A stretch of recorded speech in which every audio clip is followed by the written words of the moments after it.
Pathanamthitta AR ക്യാമ്പിൽ വെടിപൊട്ടി. Armour SI അറിയാതെ trigger വലിച്ചതോടെയാണ് വെടിപൊട്ടിയത്. തോക്ക് തറയിലേക്ക് ചൂണ്ടിയതിനാൽ അപകടം ഒഴിവായി. ശശിനാരായണൻ ചേരുന്നു വിവരങ്ങളുമായി. ശശിനാരായണൻ, ഒരു അപകടം ഒഴിവായി എന്ന ആശ്വാസകരമായ വാർത്ത വരുന്നു. അപ്പോൾ പോലും എന്താണ് യഥാർത്ഥത്തിൽ സംഭവിച്ചതെന്ന് അറിവായിട്ടുണ്ടോ? ഇന്ന് ഉച്ചയ്ക്കാണ് ഇത്തരം ഒരു സംഭവം AR ക്യാമ്പിലുണ്ടായത്. ഈ ബാങ്കിലേക്ക് പണം കൊണ്ടുവന്നതിന് വേണ്ടി തോക്കുമായി അതിന് പോകേണ്ടതായിട്ടുണ്ട്. പോലീസുകാരുടെ സുരക്ഷ ആവശ്യമാണ്. അത്തരത്തിൽ പോകുന്നതിന് വേണ്ടി തയ്യാറായാണ് ഈ തോക്ക് പോലീസുകാരൻ കൊണ്ടുവന്നത്. ആ തോക്ക് ലോഡ് ചെയ്ത് നിറച്ചിരുന്നു. പക്ഷേ പിന്നീട് ആർമർ SIക്ക് ഇത് കൈമാറുമ്പോൾ ഈ വിവരം പറഞ്ഞില്ല. അറിയാതെ തോക്കിന് ട്രിഗർ വലിച്ചുകൊണ്ട് തന്നെ വെടിപൊട്ടുകയായിരുന്നു. എന്തായാലും ഒരു വൻ അപകടമാണ്. താറയൊക്കെ ചൂണ്ടിയാണ് ട്രിഗർ വലിച്ചത്. അതുകൊണ്ട് തന്നെ തൊട്ടടുത്ത് തന്നെ മറ്റു പോലീസുകാരും ഉണ്ടായിരുന്നു. അബദ്ധത്തിൽ അതുകൊണ്ട് വെടിപൊട്ടുകയായിരുന്നു. എന്തായാലും വലിയൊരു അപകടം ഒഴിവായി എന്ന് പറയാം.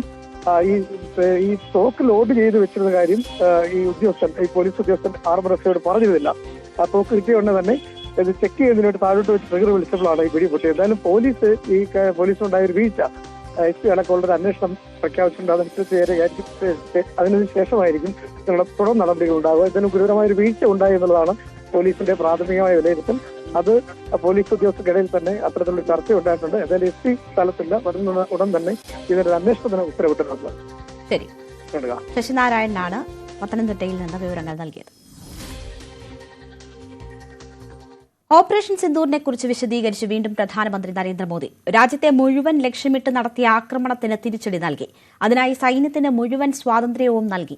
മതം ചോദിച്ചാണ് ഭീകരർ ആക്രമണം നടത്തിയത്. എന്നാൽ 22 മിനിറ്റിൽ 9 ഭീകരരെ സൈന്യം കൊന്നെന്നും ഇന്ത്യൻ സൈന്യത്തിന് അഭിമാനം കൊള്ളുന്നുവെന്നും പ്രധാനമന്ത്രി പറഞ്ഞു. രാജ്യം ഒറ്റക്കെട്ടായി നിന്നെന്നും മോദി പറഞ്ഞു. ഇന്ത്യക്കെതിരായുള്ള ആക്രമണത്തിൽ പാകിസ്ഥാൻ ഒരിക്കലും വിജയിക്കില്ലെന്നും പ്രധാനമന്ത്രി വ്യക്തമാക്കി. പാകിസ്ഥാൻ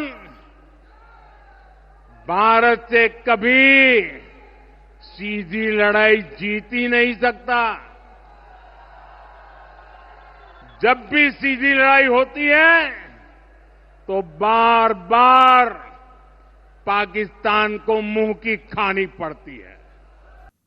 അതേസമയം പ്രധാനമന്ത്രിയെ കടന്നാക്രമിച്ച് വീണ്ടും കോൺഗ്രസ് രംഗത്ത് വന്നു. പഹൽഗാം ആക്രമണം നടത്തിയ ഭീകരരെ കണ്ടെത്താൻ ഇതുവരെ ആയില്ലെന്ന് കോൺഗ്രസ് നേതാവ് ജയറാം രമേശ് കുറ്റപ്പെടുത്തി. തന്റെ ഇടപെടലിലാണ് ഓപ്പറേഷൻ സിന്ദൂർ അവസാനിച്ചതെന്ന ഡൊണാൾഡ് ട്രംപിന്റെ അവകാശവാദത്തിനും മറുപടിയില്ല. പ്രത്യേക സഭാ സമ്മേളനം വിളിക്കണമെന്ന പ്രതിപക്ഷത്തിന്റെ ആവശ്യവും അംഗീകരിച്ചിട്ടില്ലെന്നും ജയറാം രമേശ് പറഞ്ഞു. RSS സൈദ്ധാന്തികൻ ഗുരുമൂർത്തി കേരള രാജ്ഭവനിൽ നടത്തിയ പ്രസംഗത്തെ ചൊല്ലി വിവാദം.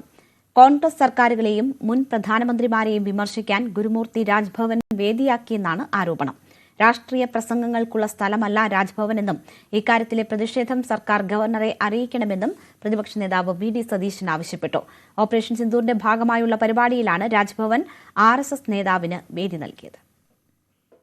ഓപ്പറേഷൻ സിന്ദൂറിന്റെ ഭാഗമായുള്ള പ്രഭാഷണ പരമ്പരയ്ക്കായാണ് ഗുരുമൂർത്തി ഇന്നലെ കേരള രാജ്ഭവനിലെത്തിയത്. മെഴുകുതിരി വെളിച്ചത്തിൽ നിന്ന് ബ്രഹ്മോസിലേക്കുള്ള മാതൃകാപരമായ മാറ്റം എന്നതായിരുന്നു വിഷയം. പഹൽഗാം ആക്രമണത്തിന് കേന്ദ്രം മറുപടി പറഞ്ഞതിനെ അഭിനന്ദിച്ച ഗുരുമൂർത്തി മുൻ സർക്കാരുകളെ വിമർശിച്ചു. ഇതിനെയാണ് സംസ്ഥാനത്തെ പ്രതിപക്ഷം ചോദ്യം ചെയ്യുന്നത്.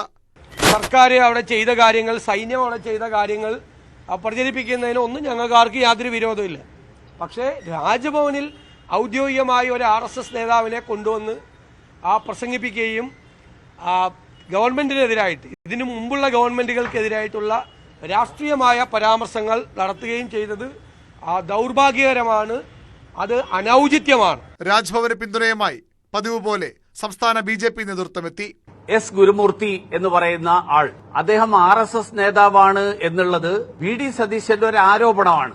അദ്ദേഹം നടത്തിയിട്ടുള്ള കഴിഞ്ഞ കാലങ്ങളിലെ പ്രവർത്തനങ്ങളെക്കുറിച്ച് ഈ രാജ്യത്ത് ബൊഫോഴ്സ് ഇടപാട് പുറത്തു കൊണ്ടുവരുന്നതിലും മുൻ പ്രധാനമന്ത്രി ശ്രീ രാജീവ് ഗാന്ധി ഉൾപ്പെടെയുള്ള ആളുകളുടെ ഈ കാര്യത്തിലുള്ള പങ്ക് വെളിച്ചത്ത് കൊണ്ടുവരുന്നതിലുമൊക്കെ നിർണായകമായിട്ടുള്ള പങ്ക് വഹിച്ചിട്ടുള്ള ആളാണ് ശ്രീ S ഗുരുമൂർത്തി.